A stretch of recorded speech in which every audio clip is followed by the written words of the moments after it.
자, 이제 마음을 정돈하시고 3월 29일 주일 예배를 있는 처소에서 하나님 앞에 예배하도록 하겠습니다. 다 같이 묵상하시겠습니다. 살아계신 아버지 하나님, 한 주일의 삶을 우리가 지내왔습니다. 하나님의 손길이 있었음을 우리가 믿습니다. 하나님의 이끄심이 있었음을 우리가 믿습니다.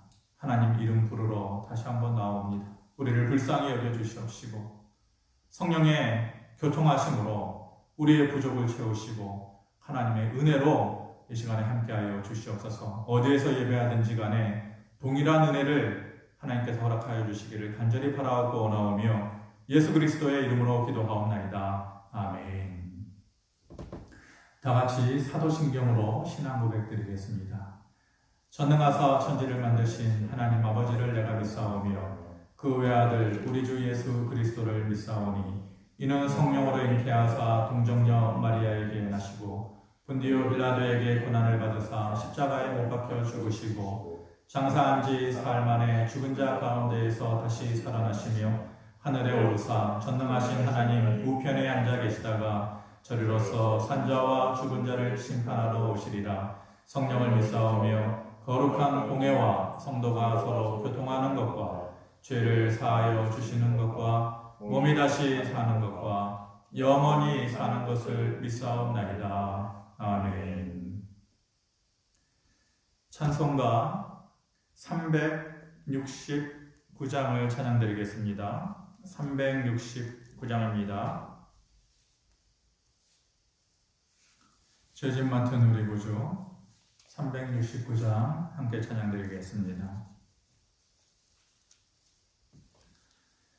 죄짐 맡은 우리 구주 어찌 좋은 친구인지 걱정 근심 무거운 짐 우리 주께 맡기세. 주께 고함 없는 고로 복을 받지 못하네. 사람들이 어찌하여 아랠 줄을 모를까. 시험 걱정 모든 괴로움 없는 사람 누군가. 부질없이 낙심 말고 기도드려 아뢰세. 이런 진실하신 친구 찾아볼 수 있을까. 우리 약함 아시오니 어찌 아니하릴까. 근심 걱정 무거운 짐 아니신 자 누군가. 피난처는 우리 예수 주께 기도드리세. 세상 친구 멸시하고 너를 조롱하여도 예수 품에 안기어서 참된 위로 받겠네.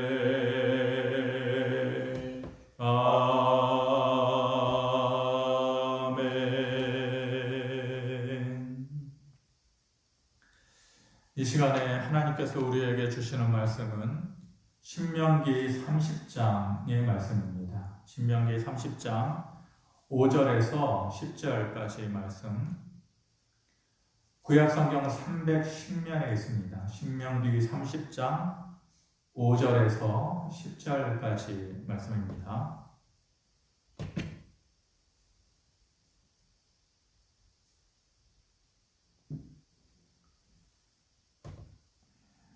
5절부터 한 절씩 교독하시고 9절, 10절이라고 나와 있는 부분은 합독하도록 하겠습니다.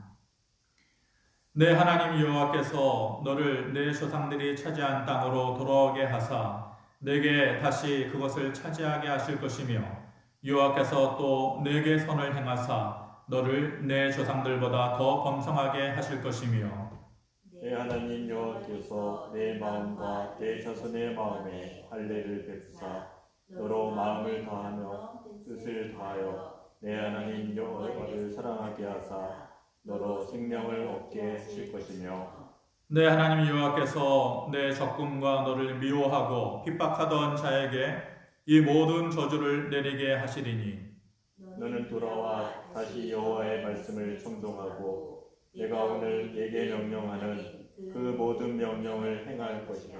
같이 봅니다. 내가 내 하나님 여호와의 말씀을 청종하여 이 율법책에 기록된 그의 명령과 규례를 지키고 내 마음을 다하며 뜻을 다하여 여호와 내 하나님께 돌아오며 내 하나님 여호와께서 내 손으로 하는 모든 일과 내 몸의 소생과 내 가축의 새끼와 내 토지 소산을 많게 하시고 내게 복을 주시되 곧 여호와께서 내 조상들을 기뻐하신 것과 같이 너를 다시 기뻐하사 내게 복을 주시리라. 아멘. 기도하겠습니다. 하나님 고맙습니다. 이 시간 하나님 말씀 듣습니다. 컴퓨터로 혹은 휴대폰으로 또 TV로 영상을 통해서 하나님 말씀 듣지만 그것을 통해서 들려오는 말씀이 우리의 뼛속 깊숙이까지 스며들게 하시고 우리에게 새로운 힘과 또 기쁨이 되는 그리고 하나님께 더욱더 깊게 나아가는 믿음을 회복하는 귀한 시간 되게 하여 주시옵소서. 감사드리며 예수 그리스도의 이름으로 기도하옵나이다. 아멘. 할렐루야. 다시의 힘은 어디서 오는가? 라는 제목으로 하나님 말씀 전하도록 하겠습니다. 벌써 여러 번 영상을 통해서 여러분들 보게 됩니다. 저는 여러분들을 못 보죠. 여러분들은 이제 저를 보시고 이런저런 말씀들을 해주시기에 그래도 그렇게 서로 보고 또 하나님 말씀을 나눌 수 있게 되는 것도 그나마 그래도 괜찮다. 모든 것이 막힐 때도 있었을 것이고 또 허락되지 않는 그런 상황에 있는 사람들도 있을 텐데 그런 점에서 보면 그래도 감사할 수 있지 않은가 그런 생각이 들고 하루속히 이 사태가 좀 진정이 되어서 이렇게 제 앞에 몇 분만 있는 것이 아니라 여러분들 한 사람 한 사람 눈길을 좀 접하면서 그렇게 예배하고 또 말씀 전할 수 있었으면 좋겠습니다. 사람이 좀 있어야죠 앞에. 여러분들은 가까이 보겠지만은 저는 맨 땅에 헤딩하듯이 이렇게 있는 듯 하고 이렇게 하려고 하니까 사실 쉽지는 않습니다. 속히 여러분들 다시 볼 수 있게 되는 거 그것이 또 안정 국면이 되고 여러분들의 삶도 또 교회도 가정도 안정되게 되는 것이겠죠. 그런 날을 좀 기대해 봅니다. 오늘 볼 말씀이 신명기 말씀입니다. 신명기 말씀을 보기 전에 이 신명기라는 그 단어, 그 말이 주는 의미를 우리가 알아야 될 필요가 있습니다. 흔히 착각하는 것이 신자를 써가지고 한자로 보면 신자를 써가지고 신이 주시는 말씀이다. 즉 우리는 하나님께서 주시는 말씀이다 라고 그렇게 생각하는 사람도 있고 그렇게까지 생각하는 사람이 있을까 싶은데 혹자는 또 새 신자다. 새롭게 우리에게 주시는 말씀이다 라고 해석하는 부분도 있는데 사실 잘못된 것입니다. 한자로만 해석한다면 물론 신자가 제가 알기로는 한 10개 넘는 줄로 알고 있는데 여러 가지 한자가 있는데 그 중에서도 거듭할 신으로 해석하는 것이 옳다고 봅니다. 대부분의 학자들도 그렇게 말을 하고 있습니다. 그래서 신명기라는 말을 풀이해서 보면 우리에게 거듭해서 주시는 말씀이다. 2번 주시는 말씀이다. 그렇게 해석할 수 있는 것입니다. 2번 주시는 말씀, 거듭해서 주시는 말씀이라는 것은 없었던 것을 새롭게 주신다고 하는 그런 의미는 아닙니다. 거듭해서 주신다라고 하는 것은 그만큼 중요하기 때문에 주셨던 말씀인데 다시 주신다라는 의미인 것이죠. 그렇다면 왜 다시 주시는 것일까요? 거듭해서 왜 주시는 것일까요? 이유는 지금 이스라엘 백성들의 삶에 있어서 가장 중요한 어떤 전환점을 맞고 있습니다. 그 시점에서 꼭 기억해야 할 것이 있다는 것입니다. 하나님 입장에서 봤을 때 너희가 어떤 인생의 경계선상에 서서 그 전환점에 있어서 새로운 것을 맡기 위해서 뭔가 그것을 위해서 꼭 기억해야 되는 것이 있기 때문에 너희에게 거듭해서 2번 내가 말씀을 전하는 것이다 라는 의미이죠. 이스라엘 사람들은 광야에서 가나안으로 들어가는 그러한 시점에 있습니다. 고생 끝나고 행복으로 들어가는 것이죠. 40년간의 광야에서의 방황 생활에 마침표를 찍고 이제는 정착의 삶으로 들어가는 것입니다. 돌아다닌다라는 것 유목민의 삶 아닙니까? 유목민의 방황의 삶에서 이제는 농사를 짓는 농경사의 정착민의 삶으로 들어간다라는 것이죠. 과거에는 약속을 희망하는 삶에서 그쳤는데 하나님께서 약속을 주셨잖아요. 너희를 젖과 꿀이 흐르는 땅으로 내가 인도하여 드리리라 라고 하는 그 약속을 주셨는데 그 약속을 희망만 있었잖아요. 마치 믿음이 없는 사람 입장에서 보면 뜬구름 잡듯이 희망만 가지고 있었잖아요. 그런데 이제는 그 약속이 눈앞에 현실화되는 것이죠. 그래서 약속을 희망하면서 약속이 실현되어지는 이제 중요한 시점에 있는 것입니다. 그래서 하나님은 그 시점에 있는 사람들에게 다시 거듭해서 말씀을 통해서 너희들의 삶을 그리고 우리들의 삶을 돌아보라고 하시는 것입니다. 우리 역시 지금 역사적인 중요한 전환점 그 경계선상에 있다고 봅니다. 뉴스를 보니까 대구의 젊은이들이 코로나 사태가 진정 국면에 있다, 약화되고 있다라는 생각에서 이제 대구의 밤거리 그리고 대구에 사람들이 많이 모이는 거리마다 쏟아져 나와서 이제 그동안에 못했던 사람들도 만나고 또 즐거움을 되찾는다라는 그런 소식도 뉴스를 통해서 전해듣고 사진도 그렇게 보았는데 이해가 됩니다. 말씀을 들어보면 연세 드신 분들도 무료한 거예요. 너무 나가지도 못하고 자식들이 나가지 말라라고 전화 오니까 못 나가고 걱정돼서 못 나가고 코로나 걸릴까봐 못 나가고 얼마나 무료하겠어요. 봄은 왔는데 봄바람은 느껴지는데 근데 젊은 사람들은 얼마나 더 하겠냐고요. 연세 드신 분들도 그렇게 무료한데 젊은 사람들이 얼마나 답답하겠습니까?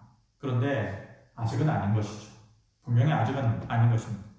제가 자주 여러분들에게 드린 말씀 중에 물론 설교를 통해서 드린 것이 아니라 이제 공성말씀학교에 계신 분들 자주 들었지만은 우리가 과거에 50년, 100년을 통해서 경험했던 일들이 이제는 5년, 10년 안에 경험하게 된다라고 누차 그렇게 말씀드렸었습니다. 그런데 사실 제가 그렇게 물론 뭐 듣기도 하고 책을 보기도 하고 또 공부도 하고 묵상도 하고 그러면서 그냥 예상해서 드렸던 말씀이긴 하지만 말은 그렇게 했지만은 그 말했던 것이 이제는 정말 훅 하고 현실이 되어버린 것 같아요. 이제 말했던 상황이 우리 앞에 놓여져 있는 듯한 그런 느낌을 강하게 받게 되는 것입니다. 사실 그래서 생각도 많고 고민도 많아지게 되는 것 같습니다. 코로나 사태가 진정되어지는 그런 국면 또 그런 시점은 아무도 모르죠. 백신이 개발이 되어서 코로나 사태가 진정된다고 해도 그것은 끝이 아닙니다. 또 다른 위기의 시작이 우리를 기다리고 있는 것이죠. 흔히들 얘기하는 경제적인 위기가 바로 그것일 것이고 이제는 시작인 것이죠. 어떠한 1차 파동으로 인해서 우리에게 닥쳐왔던 그 어떤 위기, 두려움보다도 훨씬 더 큰 그런 경제적인 위기가 우리에게 또 다가올 것이고, 또 종교적인 위기도 있을 것이고, 교회의 위기도 찾아올 것입니다. 교회 입장에서만 보면 다른 거 다 차치하고 교회 입장으로 보면 이제 앞으로 교회는 영적인 바이러스와의 그런 전쟁을 하게 되는 것입니다. 신앙생활하는 것이 이번 코로나 사태를 통해서 경험하듯이 직접적으로 힘들어질 수가 있습니다. 물론 사람마다 다 생각이 다르죠. 또 이렇게 교회가 뉴스의 전면에 자주 오르내리고 그렇게 되는 것에 대해서 왜 이렇게 교회만 그렇게 제지를 하느냐, 이거 종교 탄압 아니냐, 이렇게 저렇게 얘기하는 부분이 있는데 사람마다 다 생각이 다를 줄 압니다. 그런데 그런 식으로 앞으로 직접적으로 힘들어질 수도 있고 정말로 보이지 않게 간접적으로 더 힘들어질 것은 뻔한 것입니다. 이런 분위기라는 것을 놓고 본다면 우리 역시 2020년이라는 시기가 어떤 식으로든 여러 가지 측면에서 전환점이 되는 그러한 시기가 되었다는 것입니다. 그래서 예전에 이스라엘 백성들 시대에 새로운 삶의 경험을 준비하던 이스라엘 백성들에게 있어서 신명기의 말씀을 통해서 하나님께서 그 뜻을 다시 알려주신 것처럼 우리도 이 시점에서 똑같은 그때의 이스라엘 백성들이 광야와 가나안 삶이라는 그 경계선에 있었던 것처럼 그 시점에 있었던 것처럼 우리도 이제는 이 2020년이라는 시간이 새로운 인생의 삶의 경계선, 좋은 의미든 어떤 의미든 그러한 전환점이 된다라고 보았을 때에 이 시점에서 하나님께서 우리에게 주시는 신명기의 말씀에 더욱더 귀를 기울일 필요가 있다라는 것입니다. 그리고 우리를 향한 하나님의 뜻을 그 속에서 우리가 찾을 수 있어야만 한다는 것입니다. 다시 본문의 말씀으로 돌아오면 모세가 이렇게 얘기하고 있습니다. 너희가 나중에라도 새로운 환경으로 들어가게 된다면 그 새로운 환경이라는 것은 약속받은 가나안 땅으로 들어가는 것이죠. 바로 요단강 건너편에 보이는 가나안 땅을 두고 얘기하는 것입니다. 새로운 환경에 들어가서 살 때에 수많은 일을 겪게 될 것이다. 그 속에서 너희가 실패도 할 것이고 낭망도 하게 될 것이고 그런 많은 일을 겪게 될 때에 지금의 내가 너희에게 하는 이 말을 꼭 기억해야 된다라는 것입니다. 다가오지 않은 일입니다. 그런데 모세는 읽고 있는 거예요. 보고 있는 거예요. 분명히 이렇게 될 거야. 너희가 그 땅으로 이 경계선을 넘어서 새로운 삶의 시작을 하게 될 때에 너희에게 닥쳐오는 일이 분명히 이런 일이 있을 것이고 그때가 된다면 너희는 내가 지금 하는 말을 기억하라 라고 하는 것입니다. 마치 우리에게도 똑같은 말씀을 하는 것 같습니다. 너희가 나중에 이렇게 될 때에 그 전에 내가 너희에게 모세가 우리에게 줬던 이 말을 그 시점에 된다면 그 일이 너희에게 발생한다면 그 말을 너희는 기억해야 된다라는 것입니다. 그러니 우리도 그 말에 귀를 기울여야 하는 것입니다. 무슨 말입니까? 세 가지의 말을 모세는 그 전에 이렇게 했습니다. 너희가 살다 보면 분명히 나를 떠나게 될 때가 있을 것이다. 닥쳐오지 않은 일입니다. 근데 이스라엘 백성들에게 모세가 하기를 너희가 나중에 분명히 하나님을 떠나게 될 때가 있을 것이다 라고 얘기합니다. 맞습니까? 오늘을 살아가는 2020년을 살아가는 우리의 모습, 그때의 모세가 이스라엘 백성들에게 했던 이 말 우리에게 적용됩니까? 그때가 되면 이 말을 기억해야 된다라고 모세가 지금 두 번 거듭해서 신명기라는 말씀을 통해서 주시는 것이 무슨 말씀이에요? 나중에 너희가 분명히 하나님을 떠날 때가 있을 것이다. 그게 첫 번째고, 두 번째는 나를 기억하지 않고 살면서 세상에 사는 모습에 몸과 마음을 빼앗기고 살 때가 있을 것이다. 하나님을 떠날 뿐만이 아니라 나를 기억하지 않고, 즉 하나님을 기억하지 않고 살면서 너희들의 몸과 마음을 세상의 삶에 빼앗기면서 살 때가 올 것이다 라는 것이 모세가 말하는 두 번째 예언입니다. 맞습니까? 우리들의 삶의 모습이 하나님 앞에 우리의 믿음의 모습이 던져주시는 것이 아니라 세상의 삶의 몸과 마음을 빼앗기면서 사는 삶. 그렇습니까? 세 번째, 그렇게 살다 보면 언젠가는 내가 너희를 향하여 진노하고 너희를 넘어뜨릴 때가 오게 될 것이다. 모세가 그 당시에 이스라엘 백성들에게 이 세 가지의 말을 미리 하고 있는 것입니다. 너희들 하나님 떠나게 될 때 있을 거야. 하나님 기억하지 않고 살면서 가나안의 삶, 세상의 삶에 몸과 마음을 빼앗기면서 살 때가 올 거야. 그때가 되면 하나님께서 너희에게 진노하고 너희를 넘어뜨릴 때가 오게 될 거야. 제가 이 말씀을 보면서 2500년 그 전에 모세가 이스라엘 백성들에게 그 훨씬 이전이 되겠군요. 했던 말씀인데 마치 2020년을 살아가는 너희도 들어라. 아니 누구라고 말할 것 없고 너가 들어야 되는 거야 라고 하시는 말씀처럼 들리는 것입니다. 다시 말하면 너가 하나님을 떠날 때 있어. 마음 다 빼앗겨서 세상의 삶에 몸과 마음을 빼앗길 때가 오게 될 거야. 그러면은 하나님께서 너희에게 진노하고 너희를 넘어뜨릴 때가 올 거야. 이것이 코로나냐 아니냐 그렇게 접목시키고 싶지는 않습니다. 그것을 떠나서 이 세 가지의 말씀은 분명히 오늘을 살아가는 우리에게도 그대로 주시는 말씀인 것입니다. 하나님은 이미 알고 계셨던 것이죠. 이스라엘이 광야 생활을 마치고 젖과 꿀이 흐르는 가나안으로 들어가서 살게 될 때에 그들이 어떻게 변하게 될 것이다 라는 것을 하나님은 이미 알고 계셨어요. 그리고 모세도 그거를 알았던 거예요. 하나님을 떠날 것을 미리 알고 있었고 그들의 믿음이 그렇게 무너지고 그들의 삶이 무너질 것을 알고 계셨던 것입니다. 하지만 너희가 그렇게 변한다고 해도 완전히 무너지게끔 내버려 두지는 않겠다고 하나님께서 말씀해 주십니다. 그리고 그런 그들이 하나님을 다시 기억하고 다시금 하나님의 이름을 부르고 하나님으로 인해서 다시 소망을 가지게 되는 삶을 가지게 될 때에 그때에 하나님께서 다시 우리에게 부어주시는 은혜가 있을 것이다. 다시 세상을 살아갈 힘을 줄 것이다 라고 미리 말씀해 주시는 것입니다. 그러면서 그때가 되면 이 말 기억해야 돼 라는 거예요. 근데 그때가 언제냐 이 말이에요. 언제예요? 오늘을 살아가는 이 시점에 우리의 삶이 그때 아니겠어요? 우리도 그렇습니다. 과거와 비교하면 분명히 더 잘 살고 있습니다. 물론 이 말에 동의치 못하시고 힘드신 분도 계시겠지만 분명히 전반적으로 보면 과거에 비해서 더 잘 삽니다. 마치 가나안 땅에 들어와서 살아가는 삶처럼 많은 것이 달라졌습니다. 그러다가 하나님을 향한 마음이 식어진 것이죠. 누가 뭐라고 해도 핑계댈 수 없는 것입니다. 그것이 우리의 현재 주소입니다.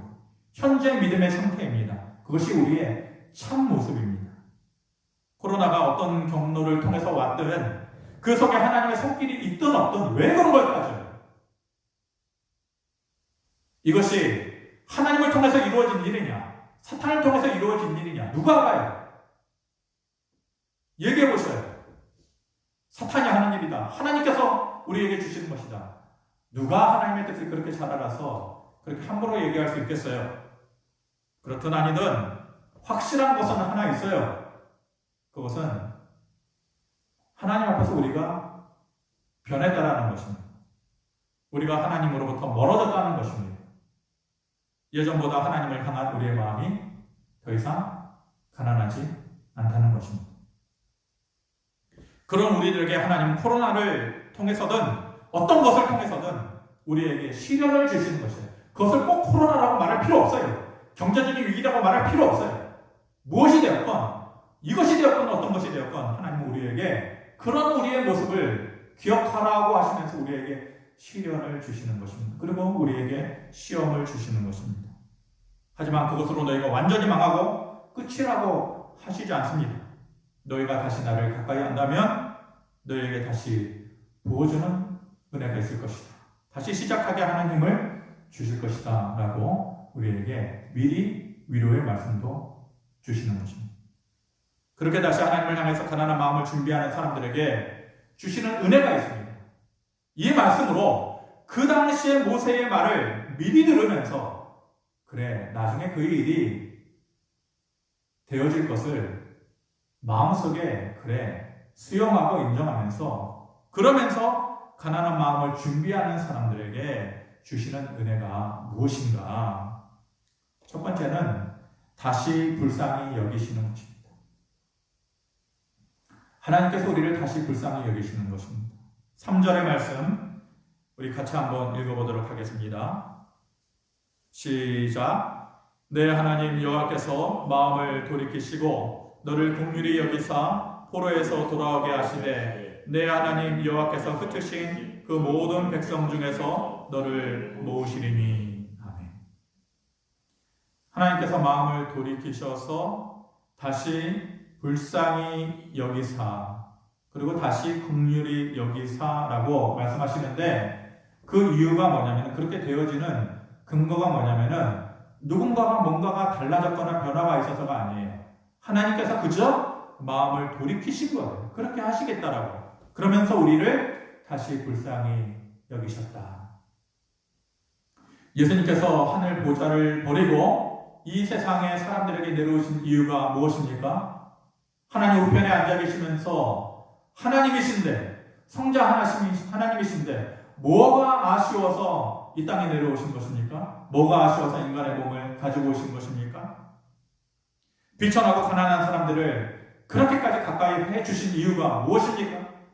돈 있는 사람들, 힘 있는 사람들, 권력 있는 사람들, 로마의 권력 있는 사람들 얼마든지 예수님께서 함께 하실 수 있었지만 그들과 함께 권력을 함께 할 수 있었지만 왜 그것을 버리고 비천한 사람들, 가난한 사람들과 같이 해주셨습니까? 그 이유가 뭡니까? 늘 병들고 가난한 자들을 고쳐주신 이유가 무엇입니까? 그 모든 행동의 이유는 목자 없는 양과 같이 헤매 다니는 그 인생들을 불쌍히 보셨기 때문에 그런 것입니다. 사람이 사람을 보고 불쌍히 여긴다라는 거 기분 나쁜 것이죠. 현저하게 차이가 나고 삶이 질이 차이 나고 또 배움의 차이가 나고 또 여러 가지 환경의 차이가 나면은 그렇다고 하더라도 사람이 사람을 향해서 불쌍히 여긴다라는 그 감정 자체는 사실상 좋은 것은 아닙니다. 누가 누구를 불쌍히 여긴다. 기분 나쁜 것이죠. 또 받는 사람 입장에서는 네가 뭔데? 그런 말을 충분히 할 수 있는 것이죠. 그런데 분명한 것은요. 하나님과 그 백성들 간의 관계의 시작은요. 불쌍히 여기심에서 출발합니다. 하나님과 우리 사이, 하나님과 그 백성들, 하나님과 성도들, 하나님과 믿음을 가진 사람들, 어떤 관계든지 간에 하나님과 관계에 있는 모든 사람들의 관계의 출발은 내가 하나님의 사람이 아니에요. 그 관계의 출발은 우리를 향한 하나님의 불쌍히 여기심에서 출발해요. 그게 시작이에요. 그게 기초예요. 기본이에요. 그것이 빠지고 그것이 없으면은 하나님과 우리와의 관계의 완전성은 무너지는 것입니다.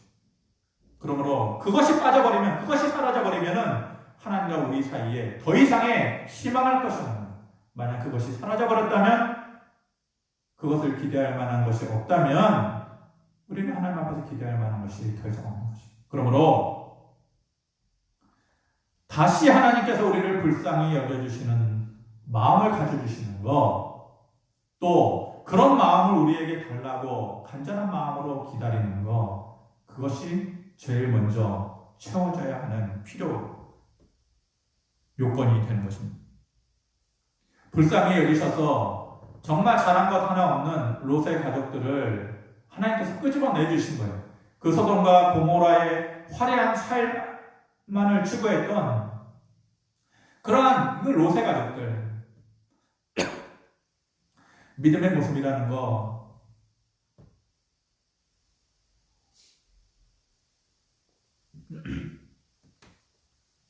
믿음의 모습이라는 것을 찾아볼 수가 없잖아요.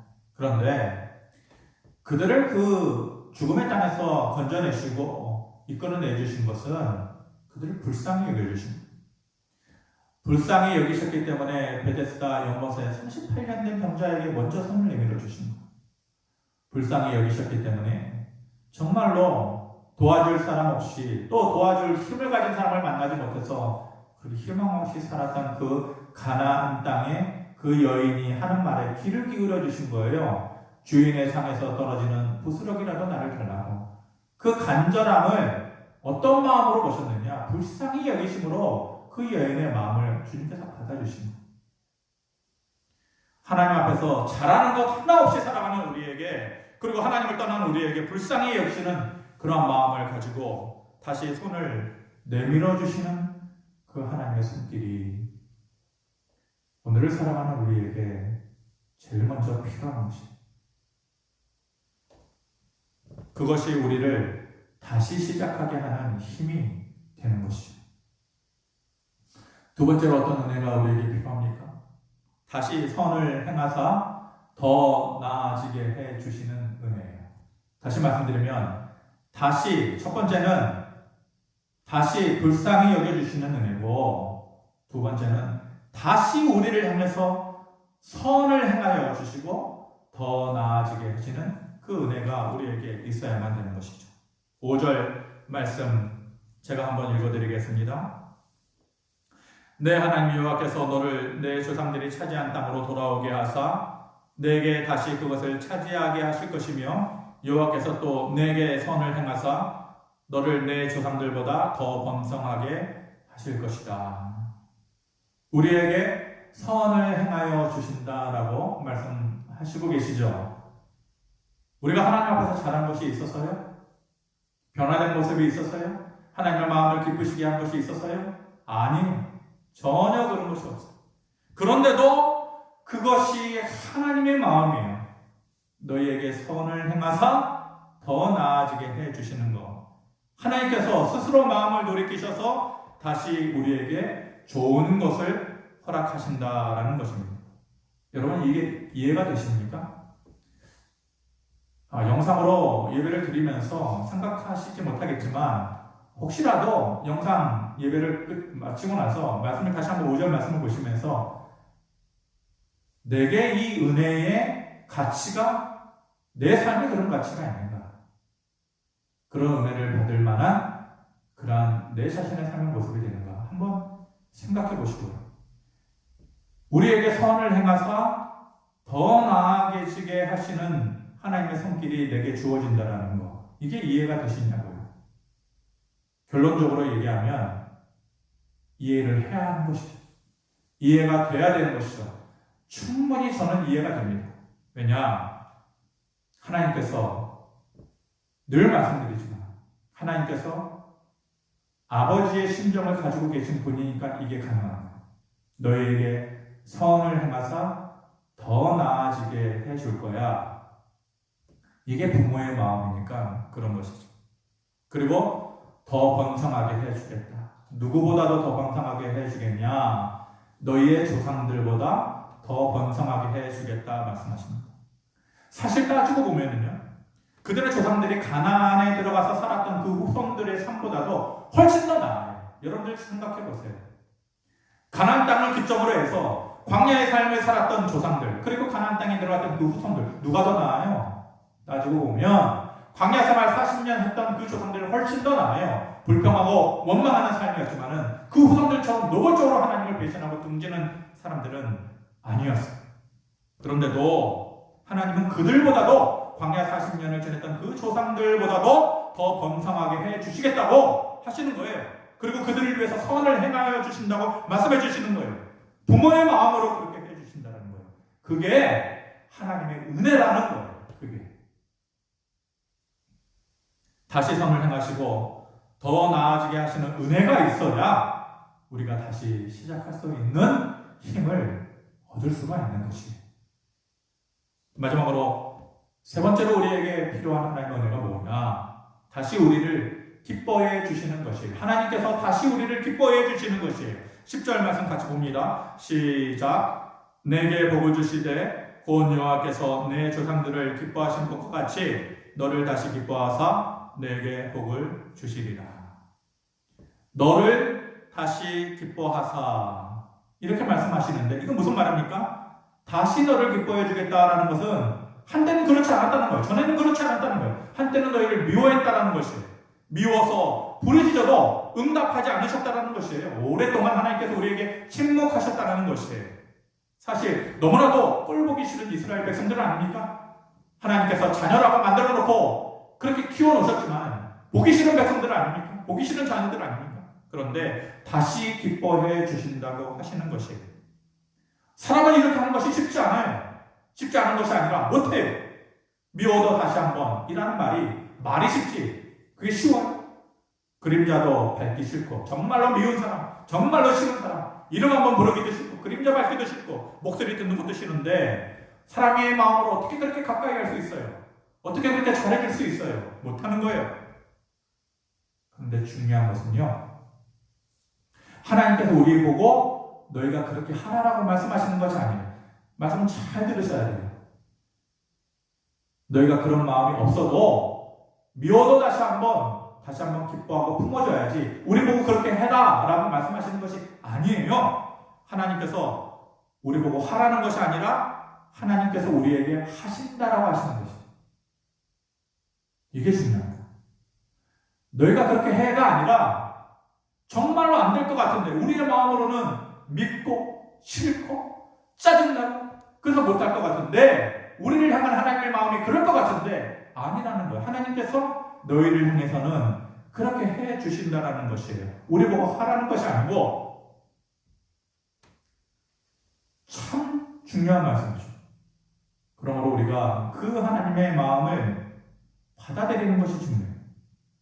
그리고 그 하나님의 마음을 바라보는 것이 중요해요. 그런 믿음이 우리에게 있어야 되는 거예요. 대단한 것을 하나님 앞에서 하면서 내가 이렇게 믿음 생활 잘해나가고 있다라는 것을 보이는 것이 중요한 것이 아니라 그 하나님의 마음이 그렇게 우리에게 오시는 것이야 라는 것을 그대로 아이의 마음으로 받아들이는 것, 믿음으로 수용하는 것, 그게 중요하다는 것입니다. 세 가지 은혜를 말씀드렸습니다. 첫 번째는 다시 불쌍히 여기시는 것입니다. 두 번째는 다시 선을 행하사 더 나아지게 해주시는 것입니다. 마지막으로 세 번째는 다시 우리를 기뻐해 주시는 것입니다. 이래야 다시 일어설 수 있는 힘을 가지게 되는 것입니다. 말씀을 맺겠습니다. 이 위기가 언제 끝날지 아무도 예측할 수 없는 것입니다. 그래도 언젠가는 끝이 나겠죠. 그 끝을 보면서 사람들은 그것을 기대하면서 다시 일어나게, 그 끝이 되는 그 순간에 어떻게든지 다시 일어나야지 하면서 준비하는 사람들이 지금도 있습니다. 정부는 정부대로 준비를 하고 사회는 사회대로 준비를 하고 물론 교회도 교회대로 준비를 해야 되는 것입니다. 그리고 해야 그렇게 나중에 되었을 때에 대책을 강구할 수 있는 것이죠. 우선 전 세계가 바이러스 백신 개발을 위한 것에 엄청난 투자를 하게 되겠죠. 서민들을 위한, 우리나라만 보더라도 서민들을 위한 생활자금 대출, 지원, 이런 노력들이 있겠죠. 그런데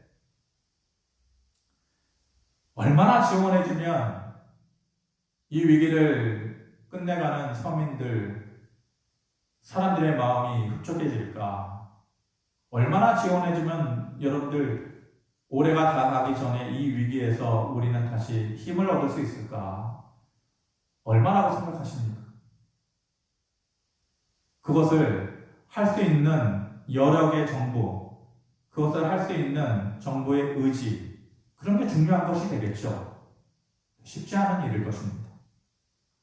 부동산 안정화 대책을 또 내놓을 것이고 또 무너져버린 주식시장의 안정화 정책을 또 내놓은 수많은 그런 여러 가지 다시 일어서기 위한 몸부림을 그렇게 칠 것입니다.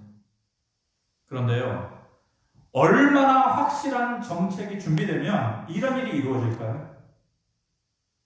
정부가, 사회가, 그리고 그 어떤 누구가 얼마나 확실한 정책과 대안을 만들어 놓으면 이 일이 가능해질까요? 제가 너무 부정적인지는 모르겠습니다. 그런데 어렵습니다. 다시 일어서게 된다는 거, 물론은 시간이 지나고 나면 어떤 식으로든 꿈틀대고 일어나겠죠. 근데 사람이 만들어 놓은 어떤 대안이나 정책이나 얼마나 확실한 걸 내놓았을 때에 이 모든 위기를 다 잊을 만한 그런 힘이 생겨날까 쉽지 않습니다.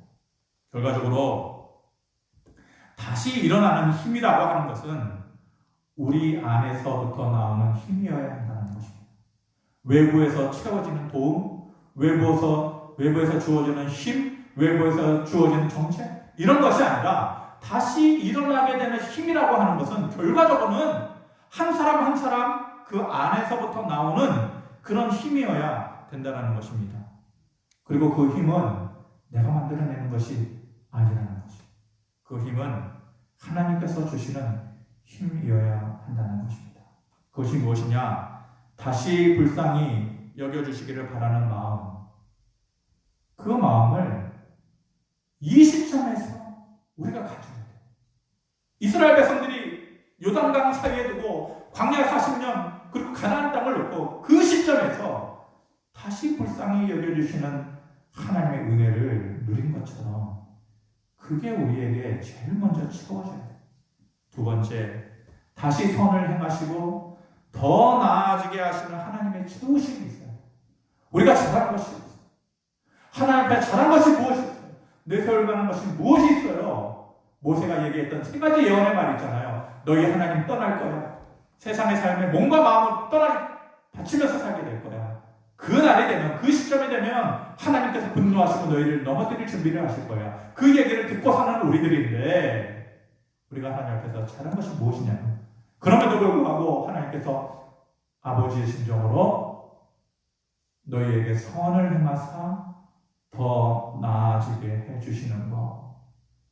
누가 그렇게 할 수 있어요? 누가 우리에게 그것을 채워줄 수 있어요? 다시 일어날 수 있는 힘을 누가 그렇게 줄 수 있어요?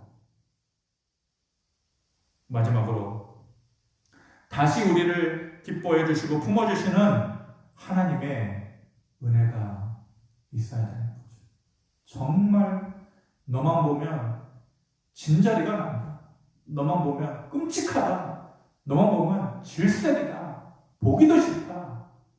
사실 하나님께서 우리에게 그렇게 말씀하신다고 한들 우리의 현재의 삶의 모습에서 그것을, 그 말을 튕겨낼 수 있는 자격이 우리에게 있지도 않고 그러한 삶도 아니라는 것이죠. 그런데 하나님께서 다시 우리를 기뻐해 주신다라는 것은 우리에게 있어서는 더 바랄 것 없는 다시 일어날 힘이 되는 것입니다.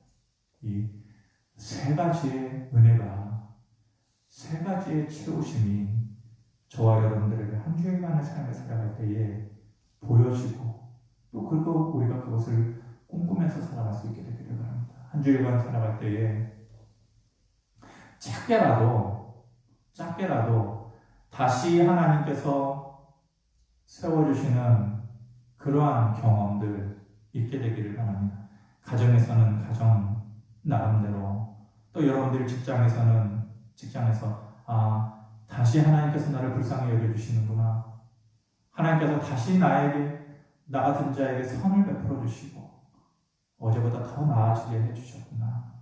하나님께서 다시 나 같은 자를 기뻐해 주시는구나. 싫다고 밀어내지 않고 모른다고 등 돌리지 않고 다시 나를 기뻐해 주시고, 어떠한 식으로든 정말로 작은 감정이라도 그러한 경험을 여러분들과 제가 할 수 있어서 넘어져 있는 우리들의 삶, 이 시점에서 다시 일어설 수 있는 그러한 삶의 전환점을 맛보게 되어지기를 주님의 이름으로 축원합니다. 기도하겠습니다. 하나님 고맙습니다. 모세가 요단강 건너편에서 멀리 가나안 땅을 보면서 들떠있는 그 이스라엘 백성들, 이제 우리가 40년의 광야 생활, 우리 조상들 엄마 아빠가 했던 그 고생, 눈물들 다 지우고 이제는 우리가 새로운 삶을 시작하게 될 거라고 그렇게 흥분하고 들떠있던 이스라엘 백성들을 향해서, 아니다, 내 말 들어. 너희가 저 땅에 들어가면 하나님 잊어버리게 될 거예요. 그리고 너희의 마음과 믿음이라는 것, 세상의 삶에 빼앗기면서 살아가게 될 거야. 그렇게 되면 하나님께서 분명히 너희에게 진노하셔서 어떠한 식으로든 너희를 넘어뜨리시는 준비를 하실 것이야. 그러니 그때가 되면 너희는 이 세 가지의 은혜를 기억해라. 다시 불쌍히 여겨주시는 것, 다시 우리에게 선을 행하여 주시는 것, 다시 우리를 기뻐해 주시는 것. 그 말을 했을 때에 어떤 사람들은 비웃었을 것입니다. 저렇게 적과 꿀이 흐르는 땅, 풍요한 땅에서 그게 무슨 말이야? 그렇게 코 숨치는 사람들도 있었을 것이고, 그래, 그때가 되어진다면 나에게 주시는 그 말씀을 다시 기억하리라. 그렇게 가난한 마음을 가진 사람들도 있었을 것입니다. 우리는 어떻습니까? 코로나 때문에 삶이 무너지고, 가정이 무너지고, 국가도 지금 위기 상황에 있고, 전 세계가 그러한 절체절명의 순간에 있을 때에 모세가 기억해라 라고 한 그 세 가지의 은혜, 우리가 다시 기억하기로 합니다. 하나님 우리를 불쌍히 여겨주십시오. 그럼에도 불구하고 우리에게 선을 행하여 주셔서 더 나아지게 해 주십시오. 우리의 힘으로 안 되니 하나님의 손으로 해 주십시오. 그리고 미운 우리들 기뻐하여 주시고 또 용납하여 주시옵소서. 하나님께서 그렇게 부어주시는 다시의 은혜가 있어야 우리가 새 힘을 얻습니다. 외부의 조건으로 되는 것이 아니라는 것을 우리가 알게 하시고 온전히 하나님 앞에 무릎 꿇고 나아가는 삶 속에서 다시 힘을 얻도록 하나님 도와주시옵소서. 아버지 하나님, 모두가 힘든 시간을 살아가고 있습니다. 한 달 한 달에 직장 생활하는 것도 쉽지 않을 것이고, 가게를 운영하는 것도 쉽지 않을 것이고, 청년들 아르바이트 하는 것도 쉽지 않을 것이고, 공부하는 것도 쉽지 않은, 모두가 힘들 때입니다. 이럴 때에 아버지 하나님 한 푼 두 푼 모으면서 사는 거, 삶을 위해서 그렇게 일을 하는 거 결코 쉽지 않습니다. 그렇게 모은 것 중에 일부의 것, 작은 것이지만 하나님께 올려드립니다. 아버지 하나님, 기쁘게 받아주시옵시고 이 예물을 통하여서 하나님께 영광이 되어지고 또 하나님의 뜻이 선하게 이루어지는 그것을 우리의 눈으로 보면서 오히려 역으로 우리가 감사할 수 있는 일이 넘쳐날 수 있도록 도와주시기를 원합니다. 아버지 하나님, 세상이다 보니 더 어려워진 사람들 많이 있습니다. 가난한 사람들 있고 없었던 병까지도 얻으면서 그렇게 힘겹게 살아가는 사람들도 있습니다. 눈물의 삶이 오히려 먹을 양식이 되는 사람들도 있을 것입니다. 여러 가지 옳지 않은 생각과 해서는 안 되는 생각도 하는 사람들도 있을 것입니다. 아버지 하나님, 우리의 마음을 지켜주십시오. 우리의 믿음을 지켜주십시오. 아버지 하나님, 아주 엎드러지기 전에 우리의 손을 붙잡아 주시고 희망을 잃어버리기 전에, 눈물이 마르기 전에 하나님의 손을 우리에게 내밀어 주십시오. 불쌍히 여기시고 더 나아지게 해주시는 하나님의 손길이 우리의 삶과 가정에 새롭게 채워지기를 간절히 바라고 원하오며 예수 그리스도의 이름으로 축복하며 기도하옵나이다. 아멘. 네, 광고 말씀 조금 드리고요, 축도함으로 예배를 마치겠습니다.